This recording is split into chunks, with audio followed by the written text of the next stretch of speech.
ਅਗਲੀ ਖਬਰ ਵੱਲ ਚਲੀਏ ਜੋ ਵਾਸ਼ਿੰਗਟਨ ਤੋਂ ਆ ਰਹੀ ਆ। ਉਹਦੇ ਮੁਤਾਬਕ ਕਹਿੰਦੇ ਪਈ ਕੈਲੀਫੋਰਨੀਆ ਨਾਲੋਂ ਹੁਣ ਵਾਸ਼ਿੰਗਟਨ ਸਟੇਟ ਦੇ ਵਿੱਚ ਵੀ ਜੋ ਗੈਸ ਆ ਉਹ ਕਾਫੀ ਮਹਿੰਗੀ ਹੋ ਗਈ ਹੈਗੀ ਆ। ਜੀ ਸੋ ਕੈਲੀਫੋਰਨੀਆ USA ਦੇ ਵਿੱਚ ਇਦਾਂ ਦੀ ਸਟੇਟ ਸੀ ਜਿੱਥੇ ਸਭ ਤੋਂ ਜ਼ਿਆਦਾ ਗੈਸ ਦੀਆਂ ਪ੍ਰਾਈਸਿਸ ਸੀਗੀਆਂ ਤੇ ਲੋਕਾਂ ਦੇ ਵਿੱਚ ਬਹੁਤ ਜ਼ਿਆਦਾ ਹਾਹਾਕਾਰ ਮਚੀ ਹੋਈ ਸੀ ਪਿਛਲੇ ਕਾਫੀ ਲੰਮੇ ਸਮੇਂ ਤੋਂ। ਕੁਝ ਪ੍ਰਾਈਸਿਸ ਗੈਸ ਦੀਆਂ ਘਟੀਆਂ ਜ਼ਰੂਰ ਹੈਗੀਆਂ ਪਰ ਇੰਨਾ ਉਹਦੇ ਤੇ ਅਸਰ ਨਹੀਂ ਹੋਇਆ ਹੈਗਾ। ਸੋ ਹੁਣ ਵਾਸ਼ਿੰਗਟਨ ਸਟੇਟ ਦੇ ਵਿੱਚ ਕਹਿੰਦੇ ਜਨਵਰੀ 1 ਤੋਂ ਲੈ ਕੇ ਹੁਣ ਤੱਕ $1 ਪਰ ਗੈਲਨ ਦੇ ਹਿਸਾਬ ਨਾਲ ਗੈਸ ਆਲਰੇਡੀ ਇਨਕਰੀਜ਼ ਹੋ ਚੁੱਕੀ ਆ। ਐਵਰੇਜ ਗੈਸ ਦੀ ਪ੍ਰਾਈਸ ਵਾਸ਼ਿੰਗਟਨ ਸਟੇਟ ਦੇ ਵਿੱਚ $4.82 ਹੋ ਗਈ ਆ। ਕੈਲੀਫੋਰਨੀਆ ਨਾਲੋਂ ਉੱਪਰ ਗਈ ਹੈਗੀ ਆ। ਜੇ ਟੌਪ ਦੀਆਂ 10 ਐਕਸਪੈਂਸਿਵ ਸਟੇਟਸ ਜੋ ਗੈਸ ਖਰੀਦਣ ਦੇ ਮਾਮਲੇ ਦੇ ਵਿੱਚ ਦੱਸਦੀ ਜਾਈਏ, ਵਾਸ਼ਿੰਗਟਨ $4.82 ਨੂੰ ਐਵਰੇਜ ਗੈਲਨ, ਕੈਲੀਫੋਰਨੀਆ $4.81 ਨੂੰ, ਹਵਾਈ $4.69 ਨੂੰ ਤੇ ਆਈਡਾਹੋ ਚ $3.94 ਨੂੰ। ਅਗਲੀ ਖਬਰ ਦੇ ਵੱਲ ਵਧੀਏ ਤੇ ਅਗਲੀ ਖਬਰ ਜਿਹੜੀ ਆ ਉਹ ਮਿਨੀਆਪੋਲਿਸ ਤੋਂ ਆ। ਮਿਨੀਆਪੋਲਿਸ ਦੇ ਵਿੱਚ ਕੱਲ ਹੀ ਅਪਡੇਟ ਕੈਲੀਫੋਰਨੀਆ ਪ੍ਰੋਗਰਾਮ ਦੇ ਵਿੱਚ ਇੱਕ ਖਬਰ ਸ਼ੇਅਰ ਕੀਤੀ ਸੀ ਜਿਸ ਦੇ ਵਿੱਚ ਇੱਕ ਦਰਦਨਾਕ ਸੜਕ ਹਾਦਸੇ ਦੇ ਵਿੱਚ 5 ਕੁੜੀਆਂ ਦੀ ਜਾਨ ਚਲੀ ਗਈ ਸੀ। ਹੁਣ ਇਸ ਮਾਮਲੇ ਦੇ ਵਿੱਚ ਪੁਲਿਸ ਨੇ ਇੱਕ ਡਰਾਈਵਰ ਨੂੰ ਗ੍ਰਿਫਤਾਰ ਕੀਤਾ ਜਿਹੜਾ ਕਿ ਤੇਜ਼ ਰਫ਼ਤਾਰ ਕਾਰ ਚਲਾ ਰਿਹਾ ਸੀਗਾ ਤੇ ਹੁਣ ਉਸ ਨੂੰ ਹਸਪਤਾਲ ਦੇ ਵਿੱਚ ਉਹਦੀ ਸਿਹਤ ਨੂੰ ਐਗਜ਼ਾਮਿਨ ਕਰਾ ਕੇ ਤੇ ਉਹਨੂੰ ਕੋਰਟ ਦੇ ਵਿੱਚ ਜਿਹੜਾ ਉਹ ਪੇਸ਼ ਕੀਤਾ ਜਾਣਾ। ਉਹਨੂੰ ਫਿਲਹਾਲ ਹੈਨਪਿਨ ਕਾਉਂਟੀ ਜੇਲ੍ਹ ਦੇ ਵਿੱਚ ਭੇਜਿਆ ਗਿਆ।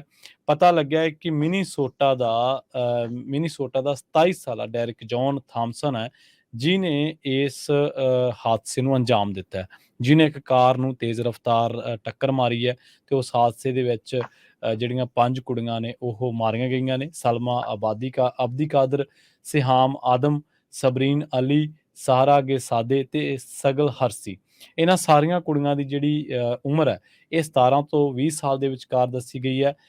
ਦੱਸਿਆ ਜਾ ਰਿਹਾ ਕਿ ਇਹ ਨੌਜਵਾਨ ਔਰਤਾਂ ਇੱਕ ਜਿਹੜੀਆਂ ਉਹ ਘਰ ਦੇ ਵਿੱਚ ਇਹਨਾਂ ਦੀ ਦੋਸਤ ਦਾ ਵਿਆਹ ਸੀਗਾ ਤੇ ਉਹਦੇ ਵਿੱਚ ਸਮਾਗਮ ਦੇ ਵਿੱਚ ਤਿਆਰੀਆਂ ਦੇ ਵਿੱਚ ਇਹ ਲੱਗੀਆਂ ਹੋਈਆਂ ਸੀਗੀਆਂ।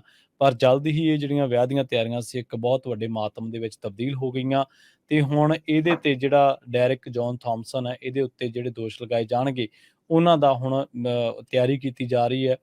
ਹੈਨਪਿਨ ਕਾਉਂਟੀ ਦੀ ਅਟਾਰਨੀ ਮੈਰੀ ਮੋਰੀ ਆਰਟੀ ਹੈ, ਉਹਨਾਂ ਨੇ ਕਿਹਾ ਕਿ ਉਹਨਾਂ ਦਾ ਜਿਹੜਾ ਦਫ਼ਤਰ ਦੀ ਸਟਾਫ ਹੈ ਉਹ ਕੇਸ ਦੀ ਸਮੀਖਿਆ ਕਰ ਰਿਹਾ ਤੇ ਛੇਤੀ ਹੀ ਚਾਰਜਿੰਗ ਦਾ ਅਸੀਂ ਫੈਸਲਾ ਕਰਾਂਗੇ। ਤੇ ਉਹਨਾਂ ਨੇ ਨਾਲ ਹੀ ਇਹ ਕਿਹਾ ਕਿ ਇਸ ਬੰਦੇ ਦੀ ਲਾਪਰਵਾਹੀ ਨਾਲ ਡਰਾਈਵਿੰਗ ਕਰਕੇ 5 ਜ਼ਿੰਦਗੀਆਂ ਜਿਹੜੀਆਂ ਨੇ ਉਹ ਤਬਾਹ ਹੋ ਗਈਆਂ ਤੇ ਜਿਨ੍ਹਾਂ ਦੇ ਵਿੱਚ ਇੱਕ ਜਿਹੜੀ ਛੋਟੀ ਕੁੜੀ ਵੀ ਹੈ ਤੇ ਇੱਕ ਵਿਆਹ ਦੀ ਖੁਸ਼ੀ ਦਾ ਜਸ਼ਨ ਮਨਾਉਣ ਦੀ ਬਜਾਏ ਇਹਨਾਂ ਪਰਿਵਾਰਾਂ ਨੂੰ ਹੁਣ ਅੰਤਿਮ ਸੰਸਕਾਰ ਜਿਹੜੇ ਨੇ ਕਰਨੇ ਪਏ ਨੇ ਤੇ ਇਹ ਜਿਹੜਾ ਇੱਕ ਜਸ਼ਨ ਸੀਗਾ ਉਹ ਇੱਕ ਬਹੁਤ ਵੱਡੇ ਦੁਖਾਂਤ ਦੇ ਵਿੱਚ ਬਦਲ ਗਿਆ। ਕੈਲੀਫੋਰਨੀਆ ਦੀ ਅਦਾਲਤ ਦਾ ਰਿਕਾਰਡ ਦੱਸਦਾ ਹੈ ਕਿ ਥਾਮਸਨ ਨੂੰ 2018 ਦੇ ਹਿੱਟ ਐਂਡ ਰਨ ਮਾਮਲੇ ਦੇ ਵਿੱਚ ਵੀ ਜਿਹੜਾ ਉਹ ਦੋਸ਼ੀ ਪਾਇਆ ਗਿਆ ਸੀਗਾ ਤੇ ਇਹ ਬੰਦਾ ਕੈਲੀਫੋਰਨੀਆ ਦੇ ਮੌਂਟੇਸੀਟੋ ਦੇ ਵਿੱਚ ਇੱਕ ਔਰਤ ਨੂੰ ਬੁਰੀ ਤਰ੍ਹਾਂ ਦੇ ਨਾਲ ਜ਼ਖਮੀ ਕਰਨ ਦੇ ਵਿੱਚ ਦੋਸ਼ੀ ਠਹਿਰਾਇਆ ਗਿਆ ਸੀ ਤੇ 8 ਸਾਲ ਦੀ ਜਿਹੜੀ ਸਜ਼ਾ ਸੀ ਉਹ ਇਹਦੀ ਉਦੋਂ ਇਹਨੂੰ ਹੋਈ ਸੀਗੀ ਤੇ ਸਜ਼ਾ ਕੱਟਣ ਤੋਂ ਬਾਅਦ ਇਹਨੂੰ ਇਸ ਸਾਲ ਦੀ ਸ਼ੁਰੂਆਤ ਦੇ ਵਿੱਚ ਜੇਲ੍ਹ ਤੋਂ ਜਿਹੜਾ ਰਿਹਾ ਕੀਤਾ ਗਿਆ ਸੀਗਾ।